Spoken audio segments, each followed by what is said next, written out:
அர்ச்சனா இருந்துக்கிட்டு ஒரு போஸ்ட் வெளியிட்டிருக்காங்க. என்ன போஸ்ட் பார்க்குறதுக்கு முன்னாடி நம்ம சேனல் புதுசாக சப்ஸ்கிரைப் பண்ணிங்க, இந்த வீடியோக்கு லைக் பண்ணுங்க. எனக்கு ரொம்ப ரொம்ப ரொம்ப ரொம்ப ஹெல்ப்ஃபுல்லாக இருக்கும். அண்ட் வாங்க நம்ம இப்போ வீடியோக்குள்ளே போகலாம். என்ன நடந்துச்சுன்னா, நம்ம அர்ச்சனா வந்துட்டு நம்ம லாஸ்ட் டைமில் நம்மளுக்கு வந்துட்டு அர்ச்சனாவுக்கு வந்துட்டு ப்ராவோ ரொம்ப ரொம்ப ரொம்ப ஹெல்ப் பண்ணிகிட்டு இருந்தார். நம்ம எல்லாருக்குமே தெரியும். ஏன்னா அவர் வந்து புரிஞ்சுக்கிட்டு வெளில புல்லிங் அங்கே வந்துட்டு புல்லிங் அங்கேனாவே சிரிப்பு. மாயா டீம் இருந்துக்கிட்டு அவங்கள பற்றி எல்லாமே தெரிஞ்சிருச்சு. ஏன்னா வெளியில் போனால் எல்லாமே தெரிஞ்சிடும். ஏன்னா அவங்க வீடியோ எபிசோடு எல்லாமே பார்த்துருப்பாங்க.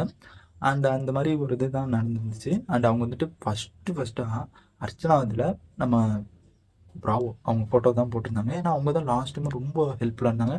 அண்ட் ஃபஸ்ட்லேருந்தே ஓரளவுக்கு ஹெல்ப்ஃபுல்லாக தான் இருந்தாங்க பிரதீப்போடு சேர்ந்து. And super helpful. அண்ட் அது மட்டும் இல்லாமல் நம்ம அர்ச்சனா வந்துட்டு என்ன பண்ணாங்கன்னா, ஒரு அவங்களுக்கு வந்துட்டு ப்ராவோ வந்துட்டு ஒரு பொய் சொல்லி தான் ஒன்று கொடுத்துருப்பாப்ல. என்னன்னா அந்த பிரேஸ்லெட்ரு நான் வந்துட்டு மலேசியாலேருந்து வாங்கிட்டு வந்தேன் அப்படிங்கிற மாதிரி பொய் சொல்லி தான் கொடுத்துருப்பாப்ல. அப்புறம் உள்ளுக்குள்ளே 2வது டைம் உள்ளுக்குள்ளே ரீஎன்ட்ரி ஆகும்போது சொல்லிடுவாப்ல, அது மாதிரி நான் வந்துட்டு சும்மா பொய் சொல்லி தான் நீங்கள் அழுதுகிட்டு இருந்தீங்க, நான் என்ன எதை வச்சு சமாளிக்கிறதுன்னு தெரியல, அதனால் நான் உங்கள்கிட்ட கொடுத்துருந்தேன். அண்ட் நான் உண்மையானது மலேசியாலேருந்து வாங்கிட்டு வந்தது நான் வச்சுருக்கேன், அந்த பாக்ஸ் மட்டும் தரேன் அப்படிங்கிற மாதிரி நம்ம உள்ளே இருக்கும்போது சொல்லியிருப்பாங்க. அண்ட் அது மட்டும் இல்லாமல் நம்ம அர்ச்சனா வந்துட்டு ஒரு விஷயம் சொல்லியிருப்பாங்க.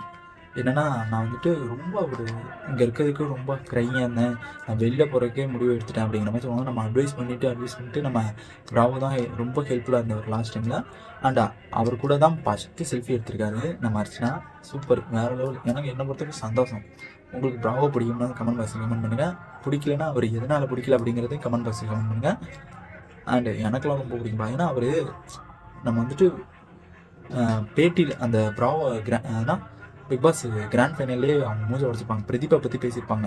என்னென்னா, நம்ம வந்துட்டு ஒரு விஷயம் நடக்குதுன்னா அது வந்துட்டு நம்ம தெளிவாக எல்லாமே எல்லா இதுக்குமே போய்ட்டு நம்ம விசாரிக்கணும் அப்படிங்கிற மாதிரி நம்ம இது சொல்லியிருப்பாங்க. அது வேணால் உண்மை தான் சொல்லணும், கன்ஃபார்ம்டு அது உண்மை இல்லைங்க. என்னென்னா அவங்க வந்துட்டு இது சொல்கிறாங்க, இது மாதிரி பிரதீப்பை பற்றி. ஏன்னா பிரதீப்பை பற்றி நம்ம அர்ச்சனாட்ட பேசியிருப்பாங்க சொல்லப்போனால். என்னென்னா, நான் பிரதீப்பை பற்றி ஒழுங்காக நான் விசாரிக்கல, அந்த பொண்ணுங்க இவ்வளோ கேமரா இருக்குது, அவங்க பொய் சொல்ல மாட்டாங்க அப்படிங்கிறதுக்கு வந்து நான் ரெட் கார்டு கொடுத்தேன்னு வச்சு வேறு எதுக்குமே நான் கொடுக்கல, நான் தீர விசாரிக்கணும் அப்படிங்கிற மாதிரி தீர விசாரிப்பதே மெய் அப்படிங்கிற மாதிரி தான் அவர் சொல்லியிருந்தாரு. அதே மாதிரி கமல் சார்ட்டி சொல்லியிருந்தார் கிராண்ட் ஃபைனலில் ஸ்டேஜில் ஒவ்வொருத்தங்க எல்லாத்தையும் கேட்கும்போது. அண்ட் அப்போதைக்கு கமல் சார் மூஞ்சி போச்சு பாருங்க அப்படிங்கிற மாதிரி சிரிச்சுக்கிட்டு இருந்து இப்படி போயிடுச்சு. அப்போனா அவர் மூஞ்சி உடைக்கிற மாதிரி தான் நம்ம ப்ராவோ சொல்லியிருப்பாப்ல. வேறு லெவலு சொல்ல போனால். அண்ட் அவங்க கூட தான் ஃபஸ்ட்டு செல்ஃபி எடுத்து விட்ருக்காங்க. நான் வந்துட்டு தம்ப்லைனில் போட்டுருவேன், பார்க்கலாம். அண்டு நான் இந்த வீடியோவில் போட்டிருந்தேன்னா எனக்கு காப்பிரைட் கொடுத்துருவாங்க, அதனால தான் நான் போடல. தம்ப்லைனில்